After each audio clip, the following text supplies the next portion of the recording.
What is going on, y'all? We are in the garage today, as you can see, and so we just got done cleaning the whips, clean the tow vehicle, clean the BMW. All I did was just wash it. I didn't. If I'm gonna have the car cleaned like with soap and waxed, I'm gonna pay someone.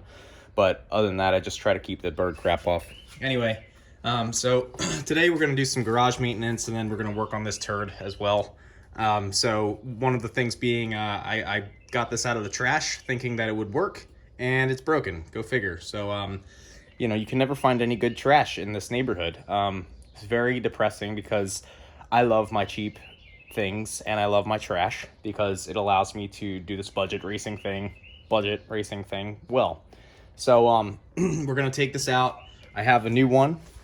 And then, we also have, we have this pulley for my 1970s bandsaw or whatever, and it cracked, so it broke off. So what I'm gonna do most likely is I'm just gonna retighten it because I don't care, and it'll probably hold long enough. And then we have some other stuff that I need to do to the car. So it's got oil leaks everywhere in this car. So one of the things that I did do is I got a new oil pan gasket. These Velcro ones come with the little metal crush washers so that it doesn't crush the gasket itself. And then we're just going to slather it in RTV because I'm done dealing with leaks under this car. And yeah, so that's kind of where we're starting. So let's get the day started, I suppose. Okay, so we talked about the bandsaw. So we do have this pulley back on. You can see the belt got pretty chewed up from when the pulley fell off originally. Because I could not get the hole for the set screw perpendicular to the shaft, it does wobble.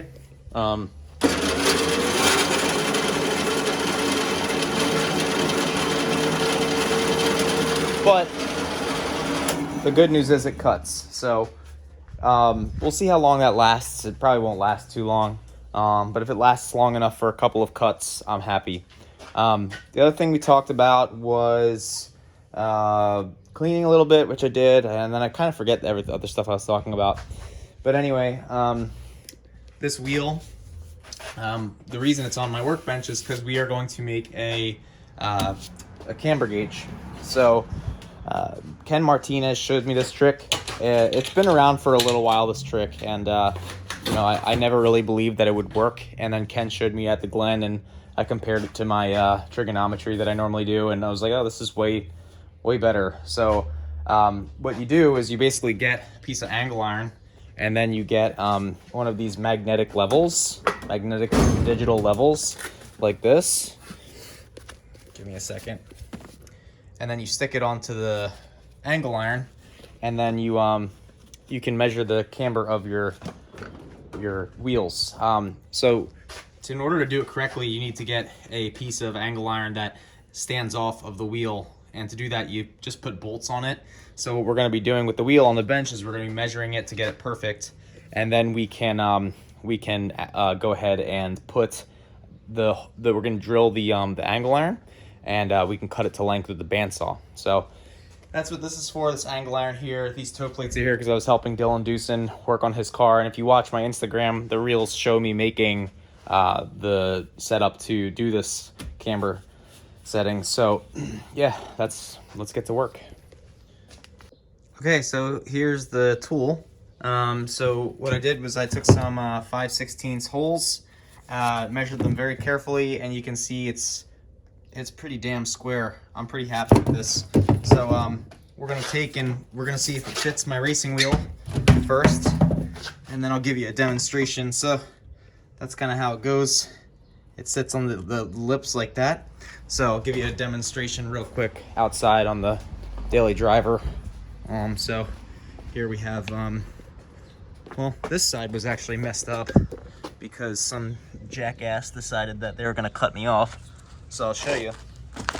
So you start out by basically zeroing it relative to the ground. So it's at 0 now. And then, oh, this is too small because this is too big of a wheel. Well, you get the idea. So it's supposed to go like this. But this is for 15-inch wheels. So it'll work just fine. But we are going to paint this, I think, just the angle iron part itself. Because I don't want it to rust. I probably will forget it outside at some point, so I'll paint it, scuff it up a little bit, paint it flat black, and then hopefully that'll protect it from the elements, and then yeah, we can continue doing other stuff in the garage. All right, so we got it. I painted it red because I didn't have any black, but I think it looks kind of cool red. So we're gonna let this cure overnight, and then in the morning we'll be able to, or whenever the paint dries. It might take more than 24 hours, but yeah, it looks really nice. So painted a piece of angle iron, and then got to do some stuff to the motor, but we already know that. So. All right, we're back in the garage today, folks. I'll get you on the gimbal soon, but I just kind of wanted to give you guys a shot of what the camber gauge looks like. So I put these vacuum fittings on the bolt to prevent the bolts from scratching up the wheels. And then got this nice shiny hardware, painted the angle iron, and we'll see how long this lasts before it gets messed up. But yeah, turn this on, and then you zero it out. There you go. And then you can measure your camber. So like, you know, if this is like this, 75 degrees of camber would be, you know, 90 minus 75 is I think 15 degrees of camber. So that's kind of how you do it. And I'm exaggerating with that much camber, but yeah, it looks really pretty. So again, we'll see how quickly this gets messed up because it probably get messed up pretty quick. But yeah, see, it's already messed up. See, oh well, but yeah, looks pretty good. All right, y'all. So the point of all of this, so I got a new linkage in. The point of all of this is I've been having trouble going from 5th into 4th on the track. Okay, so the old linkage had play in it. So if one of the link pins on the linkage was facing up like this, where the transmission input shaft goes like that, it was kind of like wobbling like that. So I thought it was linkage. That's 4th, that's 3rd, that's 1st, 2nd, that's 5th. It feels better now that I'm shifting it around the gears a little bit more. But one thing I'm noticing is like, so I kind of pull back this way a little bit when I'm driving to go to 4th. And if I catch it, see that?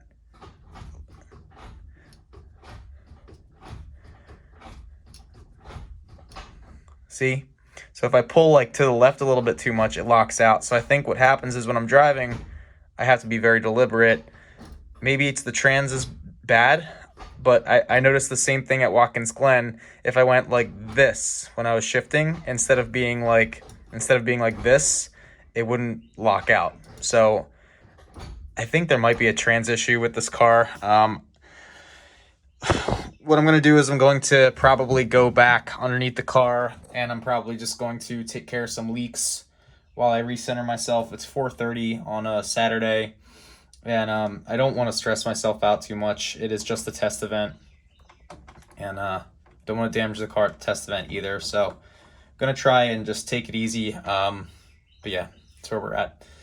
So the new linkage is in. It's this linkage was from Nathan Bookbinder's car. The fork that this attaches to was all freaking bent because he tightened it around because this has a smaller base than the OEM one. So I spread it back out and I put washers underneath to space it out. It has a roller skating ball bearing underneath of here to allow it to move. And I shortened up the throw on this too. The throw was previously like it would go like all the way forward. So I shortened the throw up a little bit.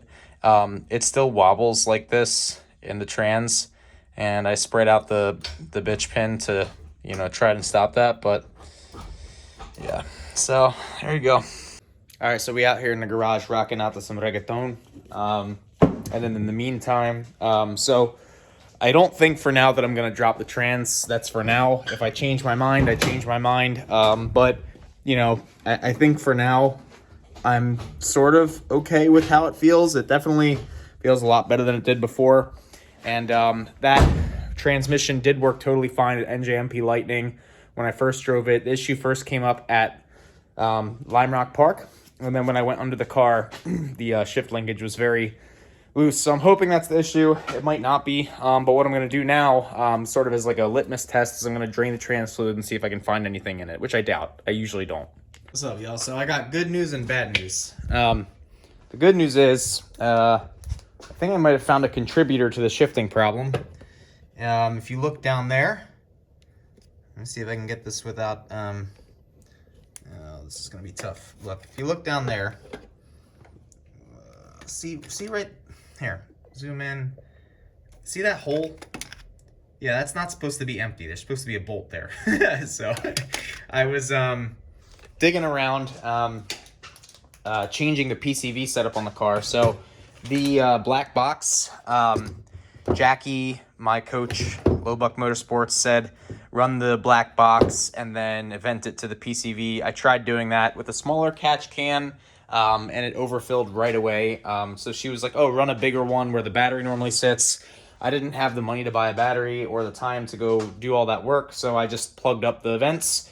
And I've talked to people, and they're like, your motor never burns oil, knock on gimbal. But so I was like, all right, well, I don't even need that vent then, in theory. But I kept the black box on there, and I just basically plugged it up. So this vented into here, the drain went to here, and then instead of having this run to a catch can, I just left it alone. Well, what ended up happening was this seal started leaking, this gasket. As you can see, it's kind of smushed. So it was leaking oil all over the back of the block, because that's where the oil drain goes. So what I did was I got this replacement plug that's going to go in the block. And while I was fishing for a socket that I dropped behind my motor, I found that bolt there. The reason I was looking for that socket is because I was putting a new vacuum tube. So these are like reinforced vacuum tubes that are cheaper than what you would normally get at a parts store. But this is running to the back of the block, and then this is running to the valve cover. If I do have an issue where this is overfilling too much, I know it's probably coming from here. I doubt it'll happen, but if it does, I'll know where it's coming from. And then I'll just pull it off and I'll block it with a bolt for now. In the meantime, I do have Sean Smith help me out. He works at a parts store, and he got me a battery for super cheap. So thank you, Sean. So basically, I'm going to be replacing this battery with that, and then I'll play with ballast in the back of the car to see where I want the battery to sit for handling of the car. See how it feels. But I think that now that I found that bolt missing, that explains some of the shifting issues potentially, because the motor does move, forward and backwards. It's rotating with all that torque. So that's a good thing, and it's a bad thing. Well, now we got to find the socket. So we're going to get that bolt, and we're going to fix it, and then we're going to find the socket. Serious when we're going without the gimbal. This is not for your viewing pleasure. Oh, virgin eyes. Be aware. Anyway, so you can see why it was leaking. So that's been my oil pan gasket for the past 2 years or so. This was cracked back there, and then it was cracked up here at somewhere as well. So I'm glad that I bought a new oil pan gasket, because this one is very clearly bad. We're going to pull the pan out, see what that looks like. So put it on its side and see if we find any shiny bits. Doesn't look too bad. Maybe a little bit of babbitt in there, but I've definitely seen pans that had spun bearings in them, and this, considering this pan has never been dropped in like 2 years, I would say that that's not bad. It's a little gold, but it's not terrible. And Blackstone reports kind of confirm that. You'll notice there's a lot of slag all around this area. This was a poorly welded in oil pan bracket, but we're checking to see if it's cracked, because they do crack sometimes. Doesn't appear to be cracked. So we're gonna let this sit on the side. We're gonna clean it up a little bit, throw out this gnarly oil pan gasket, and then I have another oil pan gasket we're gonna throw on the car. So I also wanted to show you guys the eBay PCV block off special over here. So that little black plug, it got dirty because I messed it up, but I put RTV around it and just tapped it in. I left this bracket on because this bracket allows me to mount my water hose and also wiring harness, but I left it on. And then there's that plug, and yeah, we're just cleaning up leaks on here. That was leaking really bad. That's not leaking. That's the oil sender for oil pressure. And everything else seems to be okay. We did tighten up the transmission again. We got another bolt in. You can see up there. The bolt is sticking out, so we're good there. Windage tray and you know, bottom of the block look pretty good. It does look like there's something in here. There's like a little piece of something floating in there. I don't know if you see that. So we're gonna try and fish that out, figure out what that is. It might be a piece of paper or something, but the pickup itself, the mesh for the pickup looks okay.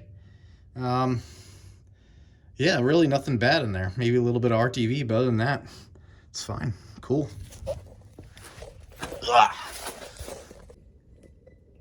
All right. So we got a lot of stuff done. First of all, we got this Oliva Serie Uve, which is like, I haven't smoked one of those in a while. I've been smoking house brand cigars from my local cigar shop because they're cheaper and they're almost as good, if not just as good. So what we did was we got the oil pan gasket done on this car. We also got the block breather plugged off, as we talked about. I am going to be putting this other intake back on the car, so I had to re-RTV my intake air temp sensor. If I had a TIG welder, I would weld up a bracket. I don't have a TIG welder, and this is aluminum, so I can't. Right, I'm not sure. I think it's aluminum, but yeah, I can't weld to that regardless. I've tried welding to those eBay intakes before, and it doesn't work. The other thing that we had to do to this car is address an axle that was weeping, and I'm glad that I did, because so you can see a little bit of redness in there. That redness is the original CV2 color, but it must have gotten contaminated with water somehow, probably during the Watkins Glen rain race, and it was spewing grease everywhere. So I did decide to take it apart, and I'm glad that I did, because I normally pack these full of grease, like tons of grease, and there's a lot of grease in there still. Probably could have made another event, but these are OEM axles, and they're hard to find now. So I'm glad that I took that apart. But in the meantime, basically in my notebook, taking notes of everything that I did, drawing little diagrams, you know, talking about the shift linkage that I changed and all that stuff. I even sampled some of the transmission fluid that I drained from the trans. My decision, as I might have mentioned before, is I'm not going to drop the trans for this event, because I did fix a bunch of things. We even got that new bolt in the top of the T-bracket, so not going to touch the trans. We're going to see if it works okay. And then in the meantime, I don't have any spare containers, but when I'm done putting, I'm going to put at least one new bottle of RTF in this transmission. And because it's so expensive, what I'm going to do is I'm going to filter that used stuff through a funnel to get any of the metal stuff out and put it through a coffee filter. And then I'm going to see if I can collect any metal, and I'll show you guys about that. But right now we're kind of focused on this. I might do the transmission fluid stuff in another video. I'm really trying to save money. So Jackie a long time ago was like, hey, you should put new transmission fluid in your trans after every weekend with these clutch pack differentials. And after doing so many transmission fluid changes with straight RTF, I've noticed that there's not a lot of metal, and if there is, it's very little. It's very little metal. So unless the chemical properties of the fluid are, you know, degrading, unless it's oxidizing or getting too hot, I decided that I would filter out the metal with coffee filters and then reuse the old transmission fluid. And then in the meantime, I'm going to get it sampled by Blackstone, and then they'll be able to tell me, hey, your transmission fluid is messed up or not. They'll be able to tell me if any of the synthetic molecules are breaking down and forming carbon deposits or anything like that. So that's good. But so we have to basically, I would like to try and kind of like clean this out without taking it apart. We'll see how that goes. But basically the reason I think this failed was because grease got in between here and the actual axle. Like you can see how there's a little bit of grease right there. That will lead it to spew grease out. It acts as like a breach and a barrier. Whenever you install certain types of gaskets, they need to go on bone dry for a reason, and it's because it prevents the fluid that's on the inside from coming to the outside. So I think what happened is I got some grease on the outside of that, and it got contaminated with water, and the water and the grease formed some sort of barrier with some sort of equilibrium and allowed grease to seep out, water to get in. Now it's brown. But this one, as you can see, this outer joint is in really good shape. And then on the other side, the other axle, it's also good. Tony actually tried to borrow one of my spare axles at the Glen, and it looks like it was actually a 32 millimeter axle, because when he tried to put it in his hub, it didn't work. So I'm glad that he discovered that. Not glad that he discovered it in an unfavorable scenario, but glad that he discovered that, not me, selfishly, because that allows me to say, oh, okay, we need to fix that. So it means I need to buy another axle again for this car as a spare set, because I don't have a spare set now. I just have these. So you learn something new every day. But we're going to clean this up, and then this might be the end of the video. It's been a lot of video recording, so this might be a long episode, but we'll see. Okay, little bit out of breath. This is a lot of work, but so yeah, so got this nice and staked in. Band clamp is nice and tight, so we're just gonna try and leave it like that. I got it as clean as I could on the outside and on the inside. Fill it up with grease, and we're gonna throw it back in the car. So that's pretty much it for this long video, guys. Appreciate you guys following along. Share, comment, like, subscribe, all that garbage. And I'm out. Peace.